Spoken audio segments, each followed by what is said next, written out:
Welcome back. He travels the world for National Geographic, and Boyd Matson actually got to start shooting for television here in the DFW area. He's going to be speaking at the Arboretum tomorrow, talking about his own wild chronicles. Good morning to you. Thank you for being here. It's a pleasure to be back home. When you look through your photos and everything you've done, I mean, you've just seen some remarkable things. We're going to take a look at some of those. Okay. I want to start with, first of all, Victoria Falls. This looks beautiful. Famous waterfalls, but not many people go and jump in a little pool right at the edge, which I did, known as the Devil's Pool. The Devil's Pool. Why do they call it that? When you're coming that close to death. Yeah. So you're very daring then at the same time, and you can only jump into that pool of water like a certain time of the year, A certain time of year right? when the water level is low, otherwise you'll be washed right over the falls. And you can actually sit on the edge and look down Victoria Falls.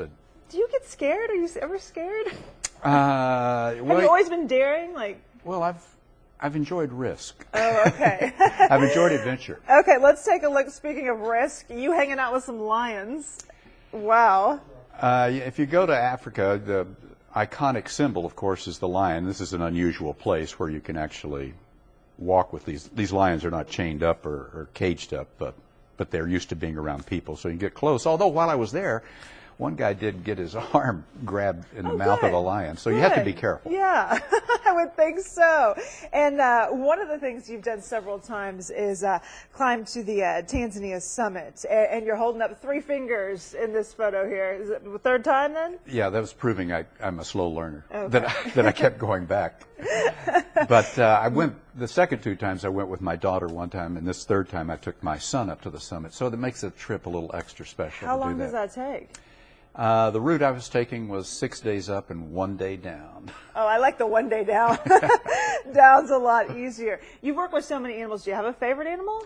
I think it's getting to be, in Africa, it's getting to be the elephant. Really? They're smart. They seem to have emotions that humans can relate to, so that makes them special, and they're always doing something very interesting. Yeah, and you actually started working in TV in the Fort Worth area, right? Is that how you started? I did. I started at Channel 11 here doing news, and then I went to Channel 5 where I was the sports director. I was covering the Cowboys when they won their first Super Bowl. Really? A whole different beast. I may need to come back the way the Cowboys are playing. Oh, yeah, definitely. So how'd you get into National Geographic then?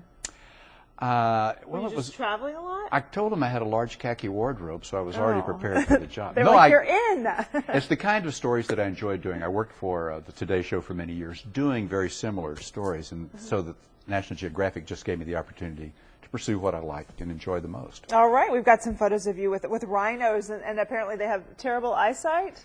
I was the eye chart test for the rhinos. Eye chart test, oh goodness. Now this is a picture of me in Turkey at the top of a minaret at the Blue Mosque. And this was I did this story just to show you don't take no for an answer, because people said, no, you can't climb up there. They don't let tourists go up there. Don't tell Boyd that. Yeah, so I found a way. I found Mazin, the guy who did the call to prayer, who said, oh, sure, I'll let you go up. And really? I climbed up there, and that's the Hagia Sophia in the background, so I was getting an unusual perspective. Because if you go someplace, you want to see it in a little bit different way, and that's what we try to do at National Geographic. So what's next? What's the place that you have on your, do you have a bucket list? I mean, I feel like you've done them all. Well, I like to keep going back and try to see if there's new ways to get myself in trouble. Oh. In fact, that's what I'm talking about at the Arboretum, is the adventure doesn't begin until something goes wrong. Oh, otherwise, goodness. it's just like going to Club Med.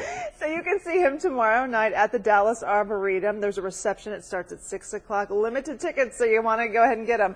You can find a link with all the details. And it's also the last weekend of Dallas Blooms, by the way. So go to myfoxdfw.com. We have all the information there.